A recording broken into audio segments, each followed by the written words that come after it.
नमस्कार दोस्तों, आज का ये वीडियो बेहद खास होने वाला है क्योंकि आज मैं आपको बताऊंगा एक ऐसे नए नियम के बारे में जो पूरे के पूरे रियल एस्टेट मार्केट को हिला कर रख देगा। और सरकार जो ये नया नियम लेकर आई है, इसका असर आप पर, आपके घर खरीदने के सपने पर और बिल्डर पर कितना होने वाला है। क्या महंगे होते घर अब और ज़्यादा महंगे हो जाएंगे? तो आपसे रिक्वेस्ट है कि इस वीडियो को अंत तक ज़रूर देखिए, ज़्यादा से ज़्यादा शेयर करें ताकि आपके अपनों को भी इस नए नियम के बारे में पता चल सके।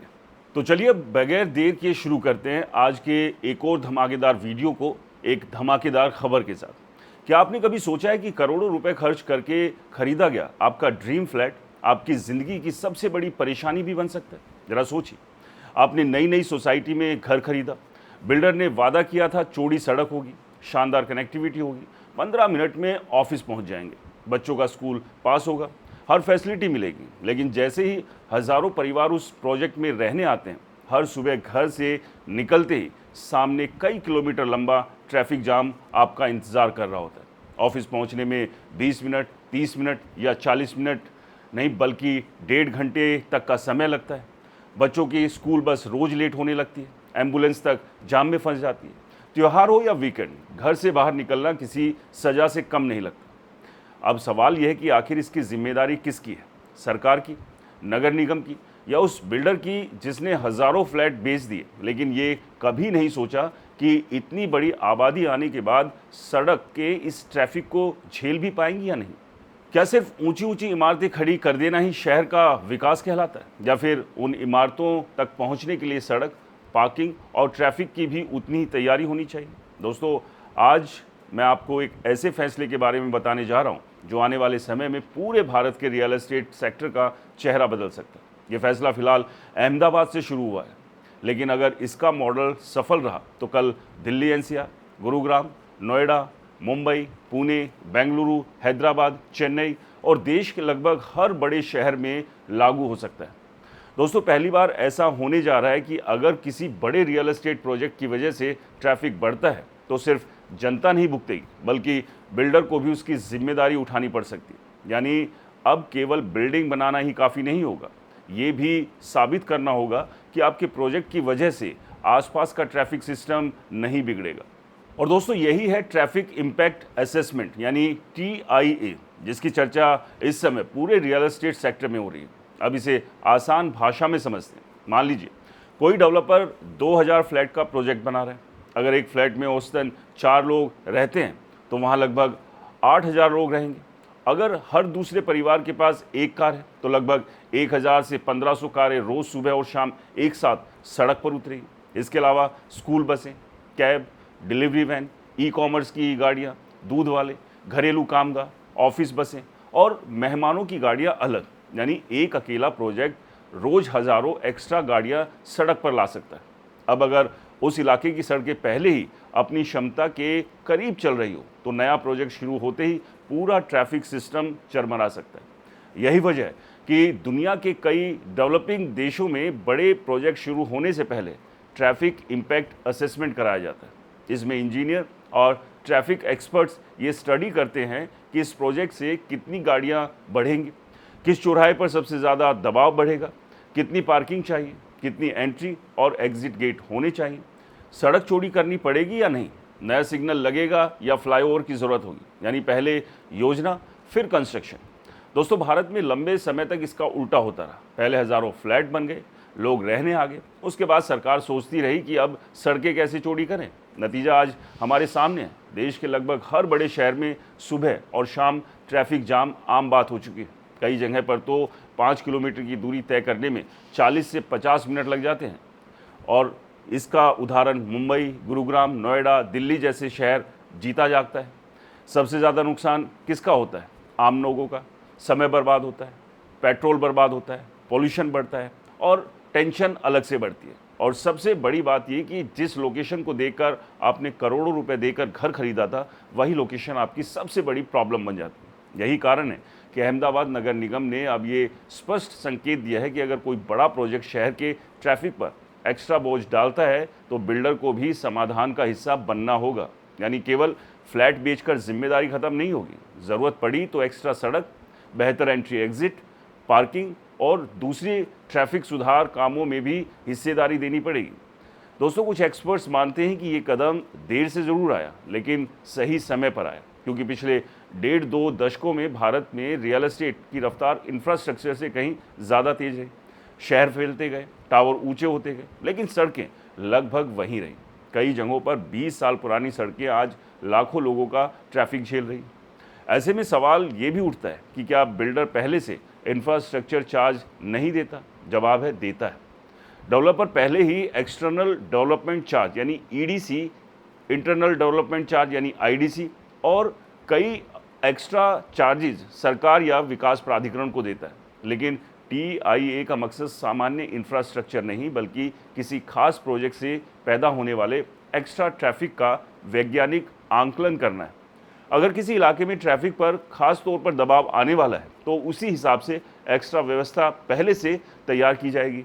यानी इलाज बीमारी के बाद नहीं, बल्कि बीमारी आने से पहले किया जाएगा। दोस्तों, सुनने में ये नियम जितना आसान लगता है, इसका असर उतना ही बड़ा हो सकता है, क्योंकि अब रियल एस्टेट सेक्टर में सिर्फ ज़मीन खरीदना और टावर खड़ा करना काफ़ी नहीं होगा, बल्कि शहर की क्षमता के हिसाब से डेवलपमेंट करना भी पड़ेगा। लेकिन अब यहाँ सबसे बड़ा सवाल खड़ा होता है, अगर डेवलपर को सड़क, पार्किंग और ट्रैफिक सुधार पर एक्स्ट्रा पैसा खर्च करना पड़ा, तो क्या वो ये बोझ खुद उठाएगा, या फिर इसकी कीमत आखिरकार घर खरीदने वाले आम आदमी यानी आपसे ही वसूलेगा? यही सबसे बड़ा सवाल है, और इसी सवाल का जवाब तय करेगा कि आने वाले समय में आपके सपनों का घर महंगा होगा या नहीं। क्योंकि महंगाई तो वैसे ही बढ़ चुकी है, अब इसमें ये एडिशनल चार्ज अगर जुड़ा, तो आप समझिए ये महंगाई का रॉकेट और स्पीड से आगे की तरफ जा सकता है। इसी पर बात करेंगे वीडियो के अगले हिस्से में, इसलिए बने रहिए, क्योंकि अभी भी बहुत अहम जानकारी जो आपसे मैं अभी साझा करना वाला हूँ। दोस्तों, अब जो सवाल यही है कि अगर सरकार बिल्डरों से कहेगी कि पहले ट्रैफिक सुधारो, सड़कें बेहतर बनाओ, पार्किंग की व्यवस्था करो, एक्स्ट्रा एग्जिट एंट्री तैयार करो, ज़रूरत पड़े तो ट्रैफिक इंफ्रास्ट्रक्चर पर इन्वेस्टमेंट करो, तो आखिर इसका पैसा कौन देगा? क्या बिल्डर अपनी जेब से खर्च करेगा, या फिर हमेशा की तरह बिल सीधे घर खरीदने वाले आम आदमी के हाथ में थमा दिया जाएगा? यही सवाल आज पूरे रियल एस्टेट सेक्टर में सबसे ज़्यादा पूछा जा रहा है, क्योंकि जब भी किसी प्रोजेक्ट की लागत बढ़ती है, तो सबसे पहले लोगों के मन में यही आता है कि अब फ्लैट महंगे हो जाएंगे। लेकिन इसका जवाब इतना सीधा नहीं जितना दिखाई देता है। इसे समझने के लिए पहले हमें ये समझना होगा कि एक बिल्डर किसी प्रोजेक्ट की कीमत तय कैसे करता है।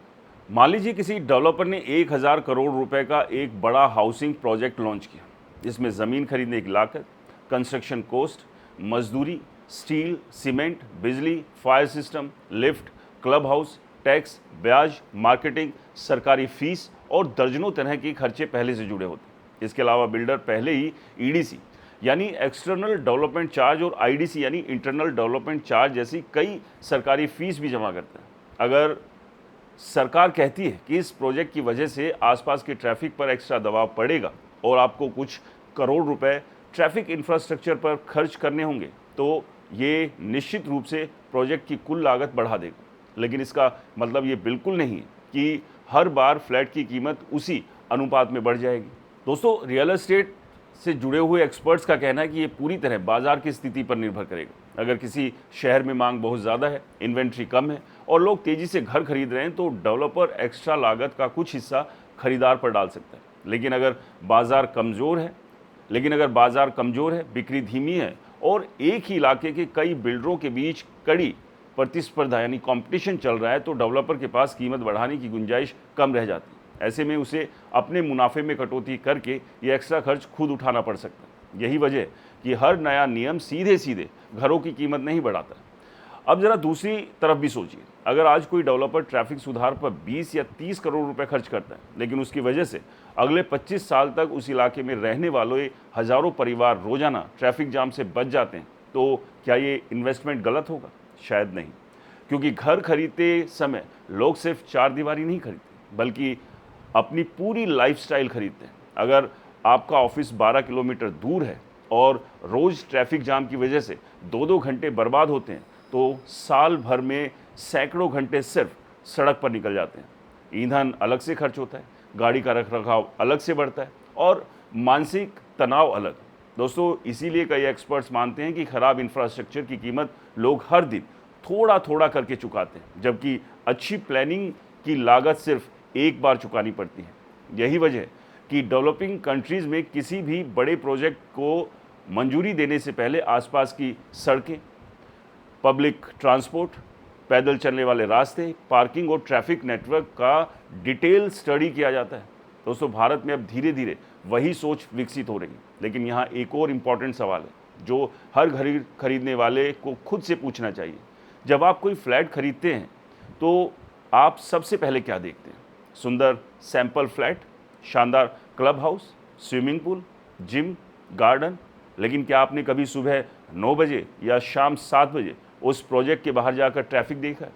क्या आपने ये जांचा कि मेन सड़क कितनी चौड़ी है, वहाँ रोज कितना जाम लगता है, स्कूल बस कहाँ से आएगी, ऑफिस जाने में कितना समय लगेगा, आसपास कितनी दूरी है, मेट्रो या पब्लिक ट्रांसपोर्ट की सुविधा है या नहीं है? दोस्तों, यही चीज़ हम मिस कर देते हैं।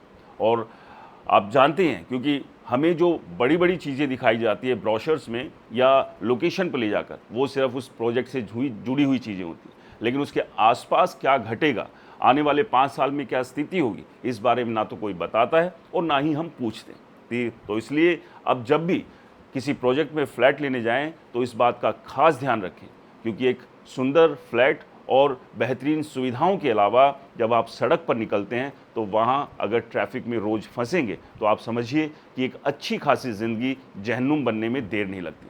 और ये चीज़ अगर आपको समझनी है तो किसी भी बड़े शहर में रहने वाले लोगों से समझिए, खासतौर से गुरुग्राम, दिल्ली, नोएडा, मुंबई, जहाँ लोग हर रोज़ सुबह और शाम आधे से ज़्यादा ज़िंदगी अपनी सड़कों में ट्रैफिक जाम में बिताते हैं।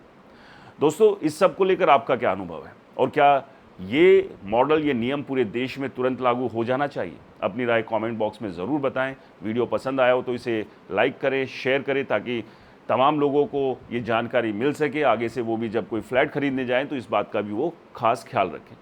और आपके अपने चैनल को सब्सक्राइब और फॉलो करना बिल्कुल ना भूलें। मिलते हैं अगले वीडियो में, तब तक के लिए नमस्कार, जय हिंद।